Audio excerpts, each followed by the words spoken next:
ദേശീയ അവധി ദിവസങ്ങളിൽ വിപുലമായ തയ്യാറെടുപ്പുമായി ദുബായ് RTA. ദേശീയ ദിനത്തോടനുബന്ധിച്ച് ദുബായിൽ 2 ദിവസത്തെ സൗജന്യ പാർക്കിംഗ് പ്രഖ്യാപിച്ചിരിക്കുകയാണ്.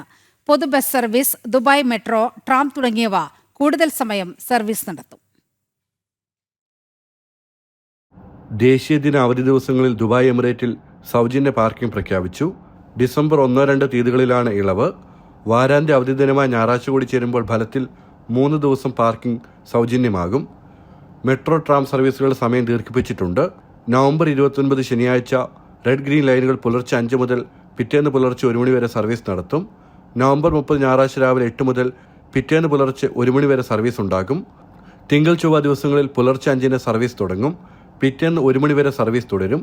29 രാവിലെ 6 മുതൽ രാത്രി 1 മണി വരെയാണ് ട്രാം സർവീസ്. ഞായറാഴ്ച രാവിലെ 9 മുതൽ 1 മണി വരെയും സർവീസ് ഉണ്ടാകും. RTAയുടെ കസ്റ്റമർ ഹാപ്പിനെസ് സെന്ററുകളും സേവന കേന്ദ്രങ്ങളും തിങ്കൾ ചൊവ്വ ദിവസങ്ങളിൽ അവധിയായിരിക്കും. എന്നാൽ ഉംറമൂൽ, അൽബർഷ, അൽത്തവാർ, RTA ഹെഡ്ക്വാർട്ടേഴ്സ് എന്നിവിടങ്ങളിലെ സ്മാർട്ട് കസ്റ്റമർ ഹാപ്പിനെസ് സെന്ററുകൾ 24 മണിക്കൂറും പ്രവർത്തിക്കും. ജനം, ദുബായ്.